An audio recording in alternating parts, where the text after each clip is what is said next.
Hello everyone, I am Sneha Shalvi. हम लोग यहाँ पे पॉलिटी पढ़ रहे थे। लास्ट लेक्चर में हमने स्टेट लेजिस्लेचर और गवर्नर के बारे में ब्रीफ में देखा था। आज हम लोग फिफ्थ और सिक्स्थ शेड्यूल एरिया के बारे में देखेंगे। फिफ्थ और सिक्स्थ शेड्यूल एरिया दो ऐसे इम्पॉर्टेंट एरिया हैं जो कि ट्राइब से रिलेटेड है। और अभी आप जानते हैं जैसे कि बहुत ज़्यादा ट्राइबल लोगों में थोड़ी अनहैप्पीनेस या प्रॉब्लम्स चल रही है, जैसे कि मिज़ोरम में चल रहा है मीती कुकी कम्युनिटी के बारे में डिस्प्यूट, या फिर लद्दाख के बारे में आप लोग जानते होंगे, वो लोग शेड्यूल का डिमांड कर रहे हैं। तो इन सब की वजह से ये दो टॉपिक जो है ये बहुत ज़्यादा न्यूज़ में है अभी। तो आपको इन दोनों टॉपिक के बारे में ब्रीफ में ज़रूर पता होना चाहिए कि किस में ऑटोनोमस डिस्ट्रिक्ट काउंसिल बनता है, किस में ट्राइबल एडवाइजरी काउंसिल बनता है, किसके पास क्या पावर है। तो आपको एक बार ये चीज़ ब्रीफ में ज़रूर पता होना चाहिए ताकि आप एग्जाम में अगर इससे कुछ भी क्वेश्चन पूछा जाए तो आप बना पाओ। So let's start. हम लोग देखते हैं फिफ्थ शेड्यूल और सिक्स्थ शेड्यूल एरिया को। तो हम लोग शुरू करते हैं फिफ्थ शेड्यूल से। तो फिफ्थ शेड्यूल जैसा कि हम बताएं कि शेड्यूल एरिया से रिलेटेड है और शेड्यूल ट्राइब से रिलेटेड है। फिफ्थ शेड्यूल जो है, सबसे पहले एक कमीशन आया था जो कि फिफ्थ शेड्यूल के बारे में बात किया था, वो धेबर कमीशन आया था। और ये ना कुछ क्राइटेरियाज बताया था कि ये क्राइटेरिया है जो कि फिफ्थ शेड्यूल एरिया में आने के लिए कंपलसरी है। जैसे कि वो बताया था कि 50% से ज़्यादा पॉपुलेशन जो है वो ट्राइबल होना चाहिए, compactness and reasonableness of size of the area. मतलब ऐसा नहीं कि बहुत बड़ा कोई एरिया है वहाँ पे बहुत सारे लोग रह रहे हैं, ऐसा भी नहीं। मतलब नॉर्मल ऐसा, मतलब कुछ भी ऐसा एरिया जहाँ पे शेड्यूल ट्राइब का पॉपुलेशन ज़्यादा हो, ठीक है, और अंडर डेवलप्ड नेचर हो और डिस्पैरिटी हो, मतलब इकोनॉमिक डेवलपमेंट बहुत ज़्यादा ना आ पाया हो। इस तरीके से यहाँ पे क्या हो जाता है ना कि थोड़ा सा ऑटोनॉमी आ जाता है as compare to other places in the state. यहाँ पे थोड़ा सा ऑटोनॉमी आ जाता है, इसलिए इसकी डिमांड थोड़ी ज़्यादा होती है। इससे भी ज़्यादा डिमांड आती है सिक्स्थ शेड्यूल एरिया की। इसके बारे में अगर आपको ध्यान रखना है कि कौन कौन सा है जहाँ पे ये फिफ्थ शेड्यूल एरिया लागू होता है, तो उसका एक ट्रिक है। एक लाइन और देख लीजिए कि एक वाइबल एडमिनिस्ट्रेशन एंटिटी यहाँ पे बनाया जाता है, डिस्ट्रिक्ट, ब्लॉक या तालुक किसी भी लेवल पे, और इसको इम्पोर्टेंट क्राइटेरिया माना गया। और मिनिस्ट्री ऑफ ट्राइबल अफेयर जो है वो कहती है कि ये क्राइटेरिया जो है वो भले नहीं दी गई है कॉन्स्टिट्यूशन में, बट ये बहुत ज़्यादा इम्पोर्टेंट है। और अगर हम लोग इसको ट्रिक से याद करना चाहें तो ध्यान रखिएगा, mister Jog had a match in fifth schedule areas. ठीक है, ये हमारा जो है ट्रिक है। कैसे आपको ध्यान रखना है, mister Jog had a match in fifth schedule area.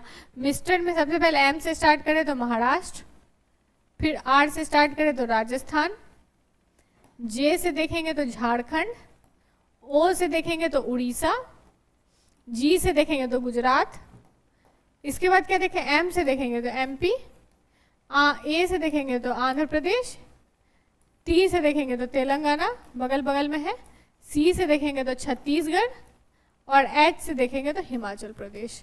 ये इतने स्टेट्स हैं जहाँ पे फिफ्थ शेड्यूल लागू है।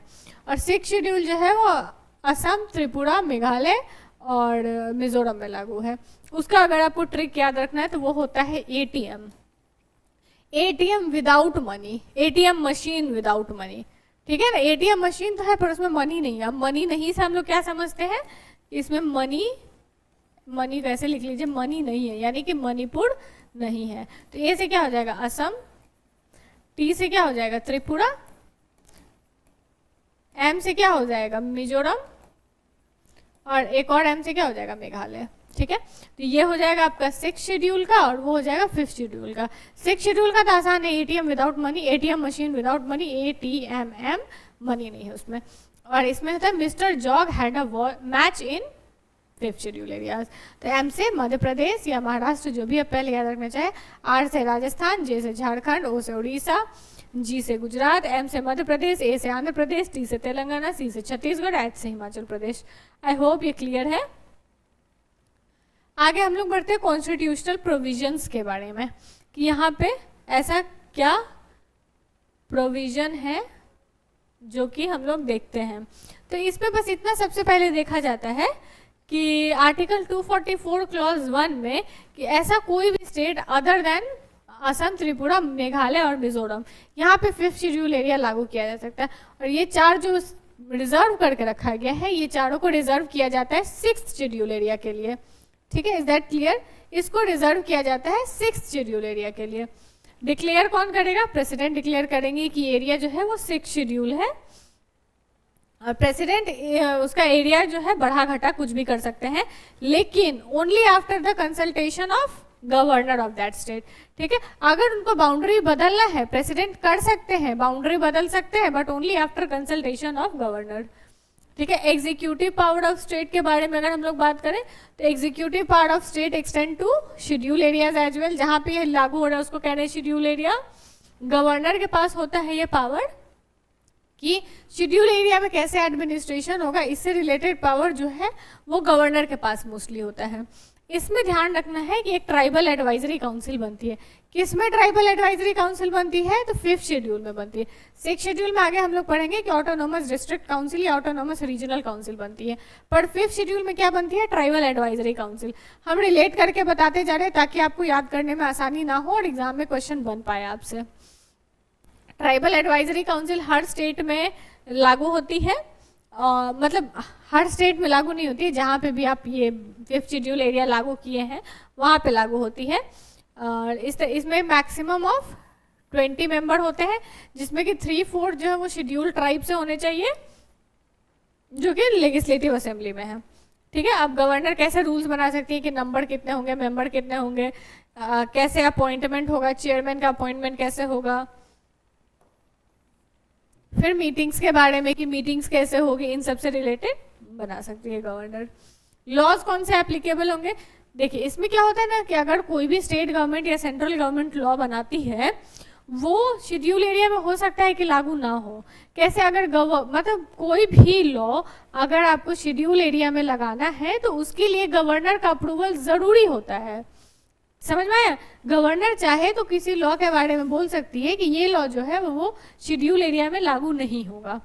ठीक है, फिर governor is empowered to make regulation for the peace and good government of a schedule area.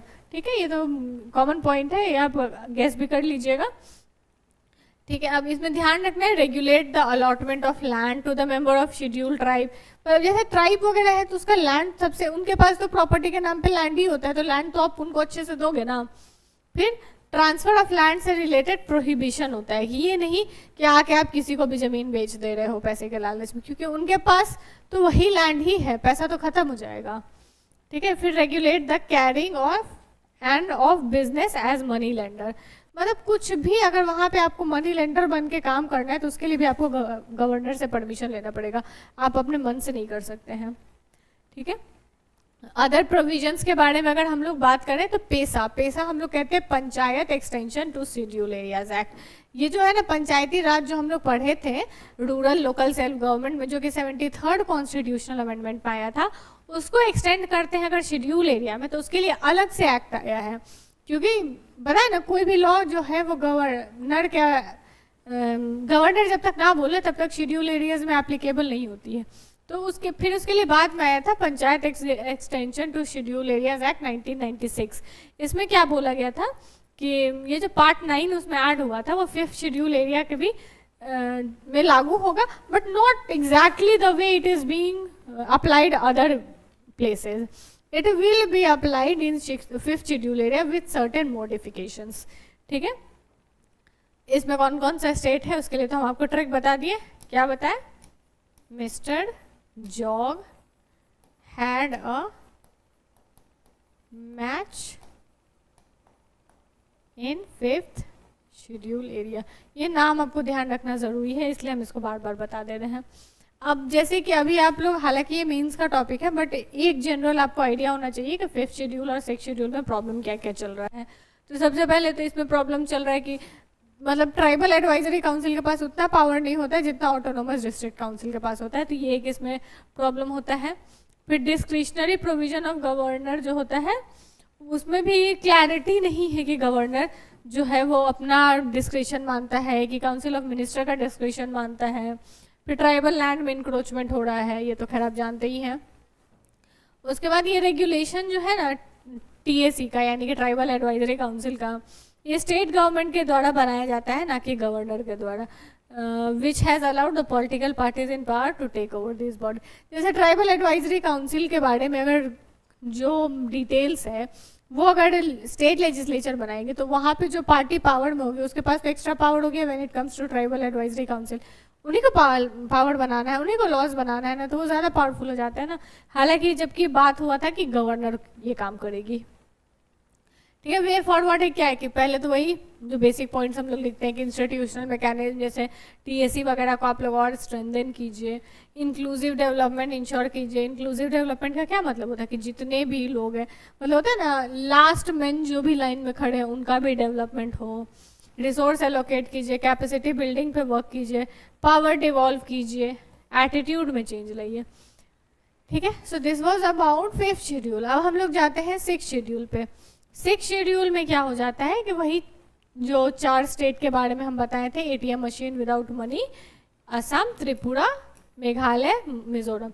इसमें हम मनी इसलिए बार बार कर रहे हैं ना क्योंकि हो सकता है कि हमसे आप कंफ्यूज हो जाए कि मणिपुर तो नहीं है तो मनी नहीं है, ATM तो है पर ATM में पैसे ही नहीं है, ऐसा ATM लेके क्या फ़ायदा। तो वही ATM without money, ATM machine without money. ठीक है, वो 6th शेड्यूल एरिया का नाम है। ठीक है, तो इसमें भी वही बात है कि वो ट्राइबल एरियाज के लिए है, ट्राइबल एरिया के प्रोटेक्शन के लिए है, उनके पास क्या राइट्स होंगे, वो कैसे अपना ऑटोनॉमस अपना चलाएंगे, जो अपना एरिया है उसको उससे रिलेटेड है। 6th शेड्यूल के बारे में अगर बात करें तो आर्टिकल 244 क्लॉज 2 में है। वो किस आर्टिकल में था? 5th शेड्यूल आर्टिकल 244 क्लॉज 1 में था। इसमें क्या होता है, ऑटोनॉमस डिस्ट्रिक्ट और ऑटोनॉमस रीजन के बारे में बात होता है। यही 4 स्टेट जो है असम, मेघालय, त्रिपुरा और मिजोरम, ये इसको ऑटोनॉमस डिस्ट्रिक्ट्स इसमें बनाया जाता है। कुछ ऑटोनॉमस डिस्ट्रिक्ट्स भी बनाया जाता है और कुछ ऑटोनॉमस रीजन्स भी बनाया जाता है। ठीक है, मतलब डिस्ट्रिक्ट्स में ही तोड़ तोड़ के अगर रीजन बनाना चाहे तो रीजन भी बनाया जाता है। ये सब काम कौन करता है? गवर्नर करता है। ठीक है, governor is empowered to organise and reorganise autonomous district. ठीक है, एंड ऑल्सो इंक्रीज डिग्रीज, जो भी वो करना है वो खुद कर सकता है। ठीक है, तो यहाँ गवर्नर पावरफुल हो जाता है।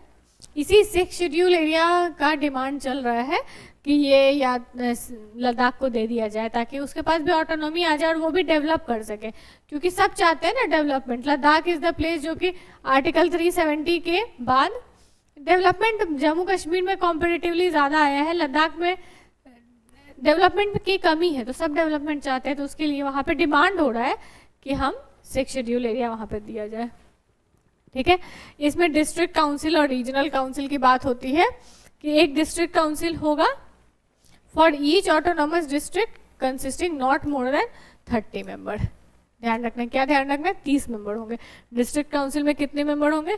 30 मेंबर होंगे, जिसमें से कि 4 person shall be nominated by governor और बाकी लोग जो है यूनिवर्सल एडल्ट सफरेज, मतलब जैसे 18 साल से ऊपर के लोग जो वोट करते हैं उस तरीके से इनको वोट करने का पावर दिया जाएगा। There shall be a separate regional council for each area constituted as autonomous region। अगर रीजन अलग अलग बता दिया गया तो वहाँ पे रीजनल काउंसिल होंगे, अगर डिस्ट्रिक्ट के बेसिस पे तो डिस्ट्रिक्ट काउंसिल होंगे। ठीक है, power of district council and regional council to make laws. Power क्या क्या होती है डिस्ट्रिक्ट काउंसिल और रीजनल काउंसिल के बीच? तो डिस्ट्रिक्ट और रीजनल काउंसिल के पास देखिए सबसे इंपॉर्टेंट पावर क्या होती है? लैंड से रिलेटेड, फॉरेस्ट से रिलेटेड। एक्सेप्शन ध्यान रखिएगा, रिजर्व फॉरेस्ट से रिलेटेड पावर इनके पास भी नहीं होती है। ठीक है, रिजर्व्ड फॉरेस्ट में पावर नहीं होता है। फिर इनहेरिटेंस ऑफ प्रॉपर्टी, मैरिज वगैरह, इन सब से रिलेटेड पावर होती है। ठीक है, these councils are also empower to make regulation and control of money lending और ट्रेडिंग। ध्यान रखना है, मनी लेंडिंग भी नहीं करने दिया जाता है ऐसे ही। मनी लेंडिंग करने के लिए भी डिस्ट्रिक्ट काउंसिल से परमिशन लेना पड़ता है। ठीक है, हालांकि जितना भी है जितना भी लॉ ये रीजनल काउंसिल या डिस्ट्रिक्ट काउंसिल बनाएगा उसको गवर्नर का एसेंट चाहिए होता है। ठीक है, administration of justice in autonomous district council और रीजनल काउंसिल। ठीक है, एडमिनिस्ट्रेशन ऑफ जस्टिस में क्या होता है कि विलेज और डिस्ट्रिक्ट काउंसिल कोर्ट बनाया जाता है, जिसमें कि इसी तरीके का केसेस जाता है कि शेड्यूल ट्राइब से डिस्प्यूट हो गया या इस टाइप का बात हुआ, belonging to schedule tribe within that district. मतलब एक डिस्ट्रिक्ट में जो कोर्ट बनाया गया, village and tribal district council court, वही डिसाइड करती है कि किस तरीके से आपका न्याय दिया जाएगा। ठीक है, डिस्ट्रिक्ट और regional council are empowered to assess and collect land revenue, impose tax. देखिए ध्यान रखिएगा, कलेक्ट करती है, क्या क्या टैक्स भी ले लेती है, प्रोफेशन, ट्रेड, एनिमल, व्हीकल, ये सब पे। ठीक है, council are given extra licence वगैरह अगर इस रीजन में किसी को देना है ना, तो इससे रिलेटेड भी पावर इन्हीं के पास है, क्योंकि मानते हैं ना कि ये स्पेशल प्रोविजन हम ट्राइबल पीपल के लिए कर रहे हैं, और कोई जा जाकर वहाँ के सारा मिनरल रिसीव कर ले, मतलब सारा मिनरल वहाँ से उठा ले, उनका तो रिसोर्स चला गया। तो इस वजह से हम लोग इनको पावर दिए हैं कि अगर कोई आता है जो एक्सट्रैक्शन ऑफ मिनरल चाहता है, तो उसके लिए भी उसको ऑटोनोमस डिस्ट्रिक्ट काउंसिल या रीजनल काउंसिल से परमिशन लेना पड़ेगा। डिस्ट्रिक्ट काउंसिल और regional council given the power to establish, construct और मैनेज प्राइमरी स्कूल, डिस्पेंसरी। मतलब ये सब कुछ कर, मतलब हम समझ सकते हैं कि एक छोटे से एरिया में ना सब कुछ ही पावर उनको दे दिया जा रहा है लगभग लगभग, तो ये काफ़ी पावरफुल हो जाता है रीजनल और डिस्ट्रिक्ट काउंसिल। ठीक है, autonomous district and autonomous region, act of parliament जो होता है या लेजिस्लेचर जो होता है, स्टेट लेजिस्लेचर, वो डायरेक्ट लागू नहीं होता है, वो स्पेसिफिक मॉडिफिकेशन और एक्सेप्शंस के साथ लागू होता है। गवर्नर अपॉइंट कर सकता है कमीशन को इन्वेस्टिगेशन के लिए। अब ध्यान रखना है कि एटीएम विदाउट मनी तो हम लोग पढ़ लिया कि अभी असम में कौन सा एरिया है, मेघालय में कौन सा एरिया है, ये भी एक बार हम लोग को देखना ज़रूरी है। ठीक है, तो असम में north Cachar hill district, Karbi Anglong district और बोडोलैंड टेरिटरी। मेघालय में कौन सा है, खासी जयंतिया गारो, ये तो तीन जानते ही होंगे आप लोग, गारो खासी जयंतिया, ज्योग्राफी में भी पढ़े होंगे। त्रिपुरा में एक ही है, त्रिपुरा ट्राइबल एरिया डिस्ट्रिक्ट, और मिजोरम में है चकमा, मारा, लाई, ये तीनों ट्राइब है मिजोरम की, तो ये तीनों के पास अपना डिस्ट्रिक्ट काउंसिल है। अब इसके बारे में भी हम लोग जानते हैं 6 शेड्यूल एरिया से रिलेटेड कि इसमें क्या प्रॉब्लम है। तो सबसे पहला तो बात आ जाता है ना कि एक ट्राइबल में, एक ऑटोनोमस रीजन में या एक ऑटोनोमस डिस्ट्रिक्ट काउंसिल में बहुत सारे ट्राइब्स आ जाते हैं। मान लीजिए 2-4 ट्राइब आ गए, सब आपस में ही लड़ रहे हैं, उनका आपस में ही कल्चरल डिफरेंस है, रीजनल डिफरेंस है, तो उसको केटर नहीं किया जा रहा है। मतलब हर ट्राइब के लिए अलग अलग काउंसिल नहीं बनाया जा रहा है, रीजन में बहुत सारे ट्राइब आ जा रहे हैं, तो ये प्रॉब्लम कर रहा है। ठीक है, जैसे नॉर्थ कच्चर हिल डिस्ट्रिक्ट में उसको धीमा हसाओ नाम चेंज किया गया, उसमें 13 ट्राइब है। ठीक है, तो अब मान लीजिए 13-14 ट्राइब होगा, तो जो 1-2 ट्राइब जो बहुत ज़्यादा डोमिनेंट होगा उसका बात ज़्यादा माना जाएगा। तो जैसे वो प्रॉब्लम जो पहले था वो कंटिन्यू ही रह गया। आप सॉल्व करने के लिए 6 शेड्यूल में डाले थे, बट वो सॉल्व नहीं हुआ। ठीक है, फिर इनसफिशिएंट एलोकेशन ऑफ फंड्स, पैसे ही नहीं दे रहे हैं। आप पैसे ही अगर नहीं देंगे तो फिर तो मतलब आप कितना भी पावर दे दो, कुछ भी कर दो, पैसे नहीं है तो वो क्या ही कर लेंगे, बिना पैसा का कुछ हो सकता है। फिर इनएडिक्वेट डिवोल्यूशन ऑफ पावर, एडीसी के पास जो है ना लॉज वगैरह बनाने का पावर जो है वो दिया तो गया है। The state government still have to signify role to administration of these area which limits the effectiveness of autonomous district council। मतलब स्टेट गवर्नमेंट को जो पावर दे दिया है उसके वजह से एडीसी का जो पावर है वो बहुत लिमिटेड हो जाता है। Next is inter tribal conflict, ये तो लाइक बहुत ही ज़्यादा पॉपुलर है। ट्राइबल एरिया में जो है वो ट्राइबल पीपल के बीच कॉन्फ्लिक्ट बहुत ज़्यादा पॉपुलर है। अभी आप देख रहे होंगे लास्ट 1 ईयर से मिजोरम में मीती कुकी ट्राइब के बीच में जो लड़ाई है वो कंटिन्यू ही है। ठीक है, corruption and lack of accountability, ये तो हमारे यहाँ लाइक एक जनरल प्रॉब्लम हो चुकी है। Lack of awareness and participation. ठीक है, अब अभी हम लोग देखते हैं लद्दाख के बारे में। हम अभी थोड़ी देर पहले भी आपको जब ये टॉपिक शुरू कर रहे थे हम बताए थे कि लद्दाख के बारे में स्पेशल डिमांड रखा जा रहा है कि लद्दाख को 6 शेड्यूल का दर्जा दिया जाए। तो इसके लिए हम लोग मतलब बहुत लोग स्ट्राइक कर रहे हैं, दिल्ली में भी स्ट्राइक कर रहे हैं, लद्दाख में भी स्ट्राइक कर रहे हैं, तो उससे रिलेटेड है। लद्दाख में बहुत सारा डेवलपमेंटल प्रोजेक्ट आया है, जैसे इंडियाज़ फर्स्ट जियो thermal power plant, green hydrogen unit, 7 hydro power project, ये सब आया है। रैपिड डेवलपमेंट जो है ना वहाँ का फ्रेजाइल इकोसिस्टम को बहुत ज़्यादा चैलेंज कर रहा है। मतलब दिल्ली में बैठे लोग डिसाइड कर रहे हैं कि लद्दाख में क्या बनेगा, और लद्दाख का जो इकोसिस्टम है वो बहुत फ्रेजाइल है। मतलब उसमें अगर हम ज़्यादा छेड़छाड़ करेंगे तो वो बहुत ही ज़्यादा तबाही ला सकता है, ऐसा इकोसिस्टम है वहाँ का। तो इसीलिए अगर रीजनल काउंसिल या ऑटोनोमस डिस्ट्रिक्ट काउंसिल रहेगा तो उससे अगर वहाँ पे कुछ भी करना है तो उसके लिए परमिशन लेना होगा, और कोई भी ऐसा चीज़ जो कि वहाँ के इकोसिस्टम को हार्म करेगा उसका परमिशन वो देगा ही नहीं। इसलिए मांगा जा रहा है। लद्दाख के पास ट्राइबल पॉपुलेशन भी 97% है। 6 शेड्यूल एरिया का ये क्राइटेरिया है कि पॉपुलेशन ट्राइबल का ज़्यादा होना चाहिए, वो भी ये बहुत अच्छे से फुलफिल कर रहा है। ठीक है, वे फॉरवर्ड क्या है कि वही ऑटोनोमस डिस्ट्रिक्ट काउंसिल, लोग रीजनल काउंसिल, इन सबको स्ट्रेंथन किया जाए, डिस्पैरिटी कम किया जाए और एरिया को इसमें ऐड किया जाए, ऑटोनोमी थोड़ी सी और बढ़ाई जाए और कम्युनिटी पार्टिसिपेशन इनकरेज किया जाए और रेगुलर मॉनिटरिंग और इवैल्यूएशन देखा जाए। तो अब हम लोग एक बार देख लेते हैं कि हम लोग जो पढ़े थे 5th और 6th शेड्यूल एरिया के बारे में, उसमें हम लोग क्या क्या पढ़े थे। तो सबसे पहले हम लोग देखे थे आर्टिकल 244 क्लॉज 1 और 244 क्लॉज 2। क्लॉज 1 में 5th शेड्यूल के बारे में है और क्लॉज 2 में 6th शेड्यूल के बारे में। 5th शेड्यूल में कौन कौन सा आता है? Mister Jog had a match in 5th schedule area, Maharashtra, R से राजस्थान, जे से झारखंड, ओ से उड़ीसा, जी से Gujarat, had a match, M से मध्य प्रदेश, ए से आंध्र प्रदेश, टी से तेलंगाना, सी से छत्तीसगढ़, एच से हिमाचल प्रदेश। तो ये हो जाता है आपका 5th शेड्यूल एरिया का। और 6th शेड्यूल एरिया का अगर हम देखें तो ATM without money, Assam, Tripura, Mizoram, Meghalaya, और मनी नहीं है, उस पर पैसा नहीं है, यानी कि मणिपुर नहीं है। ठीक है, 5th शेड्यूल एरिया किसके रिकमेंडेशन पे आया था या किसके, कौन बताया था इसके बारे में क्राइटेरिया? तो देबर कमीशन था जो क्राइटेरिया बताया था कि 50% से ज़्यादा ट्राइबल पॉपुलेशन होना चाहिए, और बहुत सारा और क्राइटेरिया था कि कम्पैक्टनेस ऑफ साइज, पॉपुलेशन, इन सबसे रिलेटेड था। और उसके बाद जब था 6th शेड्यूल एरिया से रिलेटेड अगर हम लोग देखें तो वहाँ पे ऑटोनोमस डिस्ट्रिक्ट काउंसिल और रीजनल काउंसिल था, वो ज़्यादा पावरफुल थी as compare to tribal advisory committee जो कि यहाँ पे बनाई गई थी 5th शेड्यूल एरिया में। ठीक है, यहाँ पे शेड्यूल एरिया कौन डिमार्केट करता है? तो प्रेसिडेंट डिमार्केट करते हैं। यहाँ पे भी अगर मान लीजिए कोई स्टेट लेजिस्लेचर या पार्लियामेंट का लॉ अप्लाई करना है तो उसके लिए गवर्नर जो है वो मॉडिफाई करते हैं कि जरूरी नहीं है कि वो 100 सेम टू सेम लागू ही हो जाए। जैसे 5th शेड्यूल एरिया में ही पेसा लागू हुआ था, मतलब पंचायत डायरेक्ट लागू नहीं होकर वो अलग से एक्ट आया था, पेसा एक्ट 1996, जिसमें था panchayat extension to schedule areas act. ठीक है, तो इस तरीके से हम लोग फिर ट्राइबल एडवाइजरी काउंसिल के बारे में बात किए थे जिसमें कि 20 मेंबर्स थे, जिसमें 3/4 जो थे वो एसटी से थे जो लेजिस्लेटिव असेंबली में थे। और शेड्यूल एरियाज में कोई भी लॉ डायरेक्ट एप्लीकेबल नहीं होता, इसके बारे में हम आपको बता दिए थे। फिर पेसा के बारे में बताए थे। फिर बाकी इसमें issues and challenges, this are more main specific topic. और 6th शेड्यूल में अगर हम लोग देखें तो एटीएम विदाउट मनी था।